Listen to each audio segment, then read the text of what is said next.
You sell your US RSUs, see 5,84,800 rupees hit the broker statement, and suddenly you think all of that is taxable again in India. That is the mistake. When vested RSUs are sold, India does not tax the entire sale value as capital gains. It taxes only the movement after vesting, adjusted for selling costs. And if you miss that one idea, you can overstate your gain by a huge amount and scare yourself for no reason. So let us make this clean. One vest date, one sale date, one set of numbers, and one formula you can reuse every time. Start with the part people forget. At vesting, the fair market value of those RSUs was already treated as salary. That salary value becomes your starting cost for capital gains. That means the same shares are not being taxed twice on the same value. Salary tax catches the vest value. Capital gains tax catches only the change after that. Here is the example. Say 100 RSUs vest when the stock is $50 a share, and your rupee conversion for that date works out to 83.2 rupees per dollar. That gives you a cost basis of 4,160 rupees per share, or 4,16,000 rupees in total. That number is the anchor for everything that follows. Now fast forward to the sale. Suppose you sell all 100 shares at $68 a share, and the rupee conversion for the sale date is 86 rupees per dollar. Your broker statement now shows 5,84,800 rupees of gross proceeds. But again, that is not your gain. Before we calculate the gain, subtract direct selling costs. If the broker charged $20 to sell, that is 1,720 rupees here. Now the actual formula becomes simple. Sale proceeds minus selling costs minus vest date cost basis. That is your capital gain.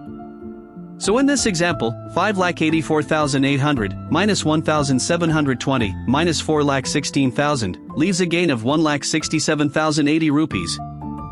That 1,67,080 rupees is the number you care about for capital gains, not 5,84,800.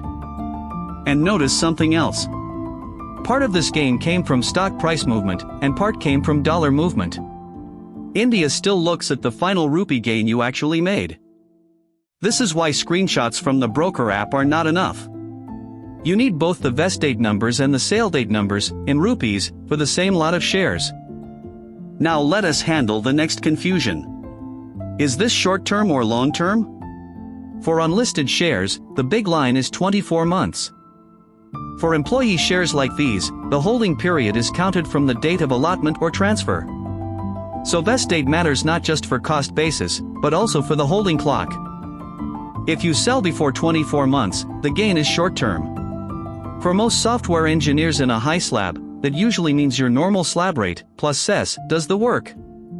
Using a top slab style example, a 1,67,080 rupee short-term gain can create roughly 52,129 rupees of tax.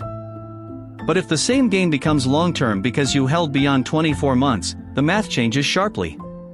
Since July 23, 2024, the long-term rate for these assets is 12.5%, without indexation. With cess, that works out to an effective 13% in this simplified example. On the same gain, that is about 21,720 rupees. So just the holding period difference can change tax by roughly 30,409 rupees on the exact same economic gain. That is why a rushed sale decision can be expensive.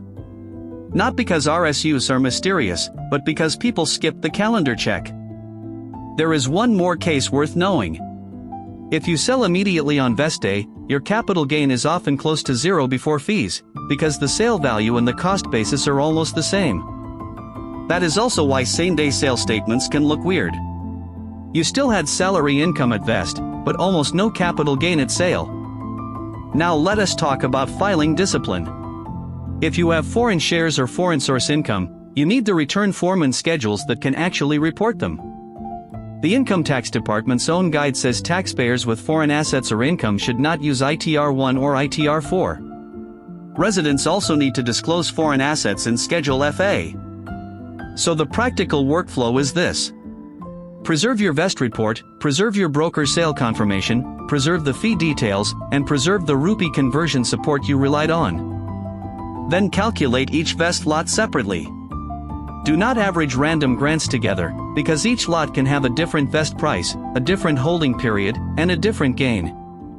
If you remember only one sentence from this video, remember this one.